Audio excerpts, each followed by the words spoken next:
Ya, bertemu kembali di video ajar untuk materi minggu kelima tentang perencanaan dan pengendalian persediaan.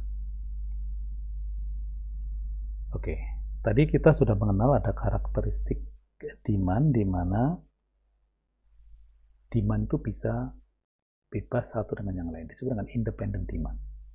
Nah, kalau independent demand, maka kita bisa menggunakan dua pendekatan yang disebut dengan EOQ dan EMQ. Apa itu EOQ? EOQ adalah Economic Order Quantity, jumlah order yang paling ekonomis, pemesanan yang ekonomis. Kalau EMQ berarti jumlah produksi yang paling ekonomis, manufacturing, jumlah pembuatan yang paling ekonomis. Biasanya kedua model ini dipakai untuk produk jadi atau produk yang dibuat berdasarkan permintaan konsumen. Sehingga kita perlu melakukan estimasi atau peramalan berapa permintaan yang akan terjadi. Sedangkan untuk produk yang berhubungan satu dengan yang lain disebut dengan dependent demand. Teknik yang akan dipakai disebut dengan MRP, Material Requirement Plan, perencanaan kebutuhan material.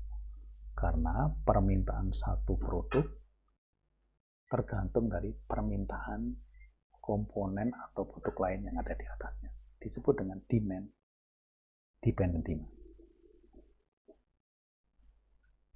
Ini biasanya berupa bentuk part dari suatu produk, ya, part atau komponen dari sebuah produk. Ya, sebagai contoh, kalau kita menghitung berapa jumlah ban yang dibutuhkan dari sebuah mobil, ini ada mobil, ya, kita ingin menghitung berapa banyak kebutuhan bannya, maka tergantung dari berapa banyak mobil yang dijual. Ini tergantung dari berapa banyak mobilnya. Nah, ini contoh yang disebut dengan dependent demand. Nah, kalau ini tidak perlu diramalkan, tapi saya harus tahu karena tadi permintaannya tergantung dari demand yang ada di atasnya. Kalau tahu saya permintaan mobilnya, maka saya bisa menghitung berapa banyak ban yang dibutuhkan. Selanjutnya, bagaimana kita mengembangkan cara untuk melakukan pengendalian persediaan. Sistem pengendalian inventory. Cara pertama disebut dengan fixed order quantity. Jadi ordernya difikskan jumlahnya, quantity. Ini sering disebut dengan continuous review. Jadi pemesanannya jumlahnya tetap konstan. Kita sebut dengan economic order quantity. Ketika produknya mencapai jumlah yang kita sebut dengan reorder point, sudah sampai titik pemesanan kembali. Pendekatan ini sering juga disebut dengan pendekatan sistem Q.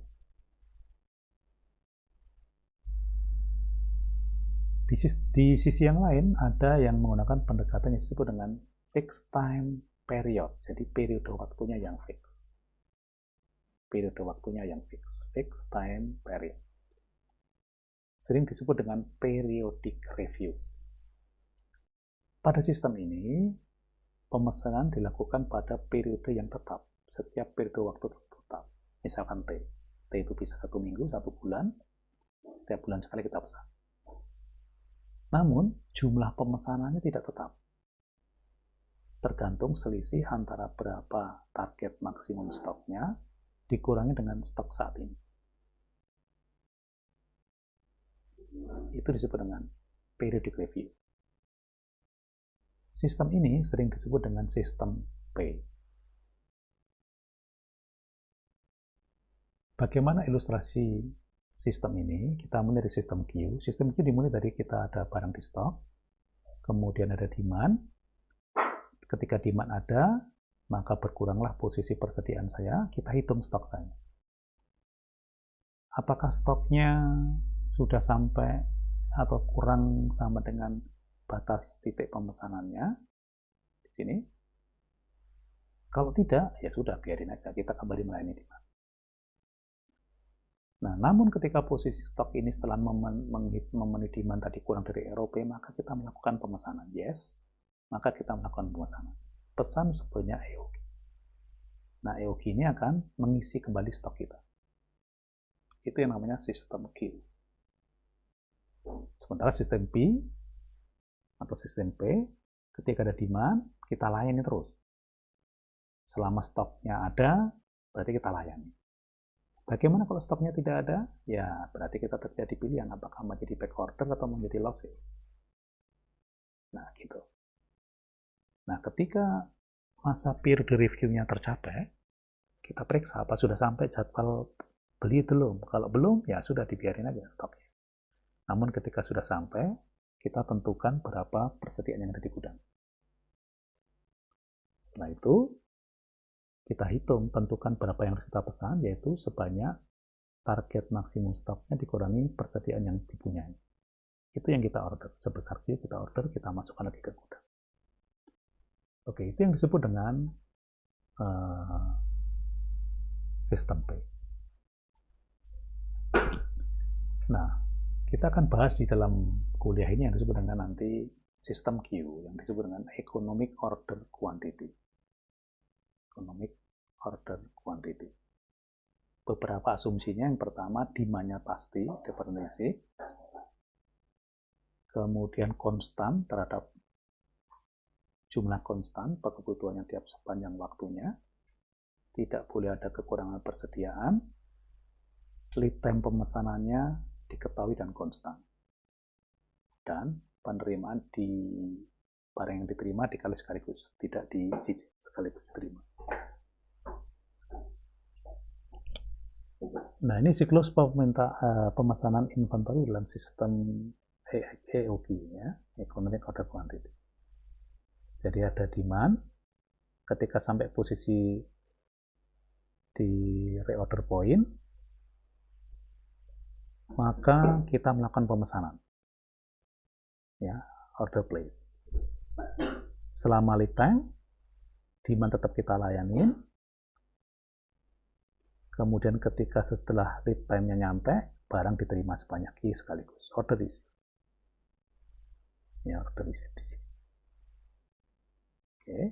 Kemudian persediaan kembali naik ke posisi atas, kita layani lagi yang lain. Diulang lagi begitu sampai di reorder point, pesan nanti akan diterima di setelah lead time tercapai. Oke. Jadi reorder point tingginya akan sama dengan berapa permintaan, rata-rata permintaan, ya, kita kalikan dengan panjangnya lead time. Misalkan kalau demand-nya katakanlah 20 unit per hari, ini adalah demand-nya, sedangkan lead time-nya misalkan katakanlah 7 hari, maka reorder point-nya akan sama dengan demand 20 dikalikan 7 hari, maka akan tembus 140 unit. Artinya, kalau persediaan kurang dari 140 unit, kita melakukan pemesanan. Oke. Nah, sekarang pertanyaannya bagaimana kita menentukan order quantity order yang paling ekonomis, economic order quantity. Pertama, ongkos pesan. Ya, kita punya ongkos pesan. Ya, makin besar yang dipesannya, itu akan turun pesannya. Kemudian yang kedua, ongkos simpan. Pertama, ongkos pesan, di mana ongkos pesan itu akan turun dengan semakin besarnya yang kita pesan. Sedangkan ongkos simpan sebaliknya, dia akan naik dengan ukuran pemesanan. Nah, tentu kita ingin mencari, karena ada kontradiksi ini. Ada kontradiksi antara ini dan ini kontradiksi. Ya, kalau ngurangin berarti ongkosnya naik. Tapi dari satu sisi, kalau lot size-nya dibesarkan, ini turun, tapi ininya plus, naik ongkos simpannya. Sehingga kita ingin mencari ongkos total yang paling minimum. Perilaku dari ongkos itu adalah seperti ini tadi, ya. Jadi kalau kita, ini ada 2 sumbu, ini jumlah yang dipesan di sini. Ini adalah biayanya. Semakin besar yang dipesan, maka biaya simpannya juga makin besar karena makin banyak yang barang yang disimpan. Ongkosnya naik. Namun, biaya pemesanannya makin kecil karena makin banyak barang yang dipesan, maka ongkos pesannya makin murah. Sehingga kita bisa cari total cost yang terdiri dari biaya penyimpanan, disebut dengan carrying cost, ditambah dengan ordering cost. Sehingga kita bisa cari titik yang biaya yang paling murah. Di titik ini adalah paling murah. Nah, itu disebut dengan optimal order atau yang nanti disebut dengan EOQ. Ya, Q bintangnya berapa? Ya, gitu. Oke. Nah, untuk menyelesaikan persoalan ini, maka kita bisa buatkan dalam sebuah notasi matematik. Pertama adalah R. R adalah permintaan tahunan. C itu adalah harga barangnya. A, ongkos sekali pesan.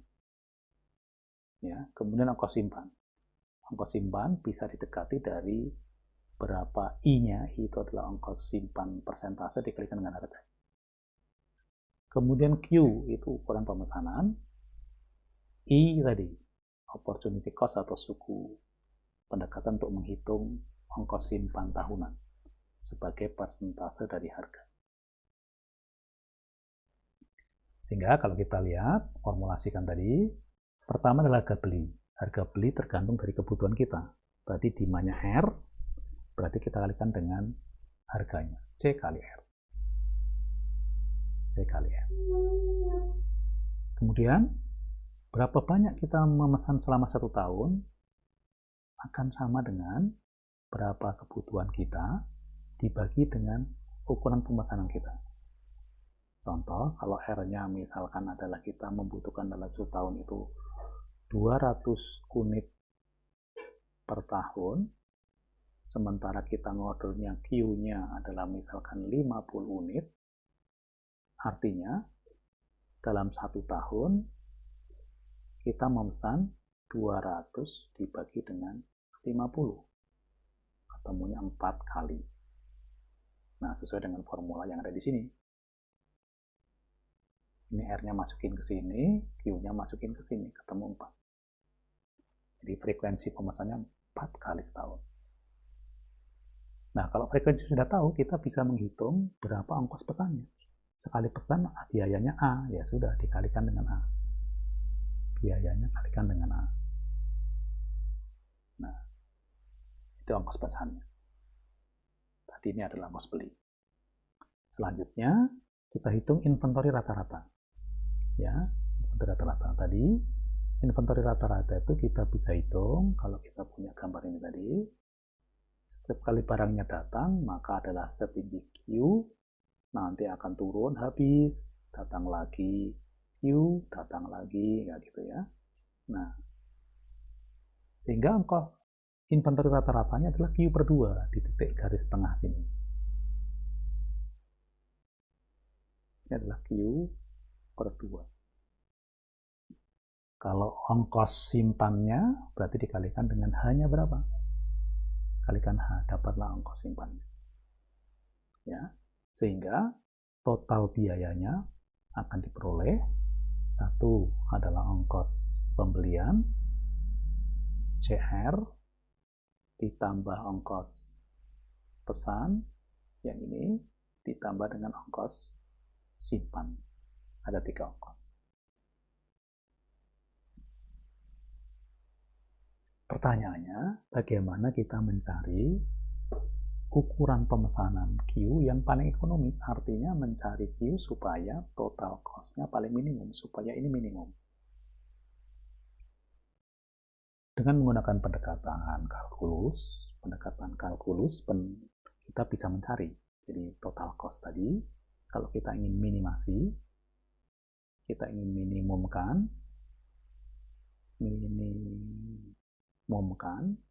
maka dicari turunan pertamanya. Ya, kita turunkan terhadap Q. Anda ingat pelajaran kalkulus ya, diturunkan sama dengan 0. Kemudian kita manipulasi, harus kiri kanan sama, pindahkan ya. Jadi ini pindah ke sini, yang ini pindah ke kanan, cari HQ kuadrat, lakukan manipulasi untuk mencari Q, sehingga kita peroleh Q sama dengan 2 kali A kali akar dari 2 kali A kali R dibagi H. Nah, formula ini yang disebut dengan formula economic order quantity. Contoh, ya. Misalkan Krakatau Steel membutuhkan 140 juta ton biji besi. Artinya ini adalah 144 ini adalah R-nya. Dengan harga 5 juta rupiah per ton. Berarti ini adalah C-nya. Ongkos pesan dan pengiriman sebesar 4 juta sekali pesan. Berarti yang ini itu adalah A-nya. Kemudian biji besi yang disimpan membutuhkan biaya 2 juta rupiah per ton per tahun. Ini adalah H-nya. Pertanyaannya, berapa ton pemesanan biji besi yang ekonomis? Berapa total tahunan, ongkos total tahunan pengadaan biji besi? Ya, tentu kita bisa menghitung. Pertama, kita hitung EOQ tadi, masukkan. R-nya 144, A-nya 4, H-nya 2. Masukkan. Q sama dengan akar dari 2A kali R per H. Masukkan. Jadi akan sama dengan,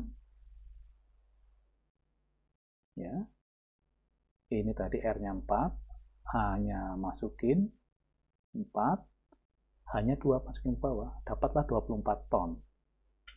Jadi sekali juta ton ya, maaf, ini 24 juta ton.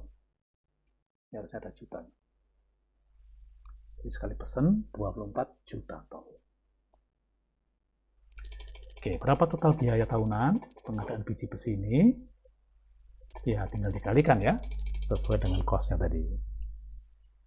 Oke, ini adalah 5 kali jumlah, ini biaya belinya, harga belinya, ini adalah biaya inventory-nya, persediaannya, ini adalah biaya pemesanan. Ya.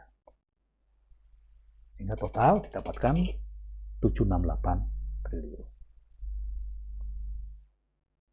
Oke, baik. Apakah saudara sudah menangkap kapan pendekatan itu digunakan?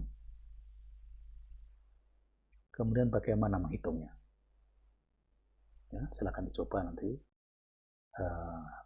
tugas-tugas yang diberikan. Terima kasih. Kita lanjutkan nanti ke materi berikutnya.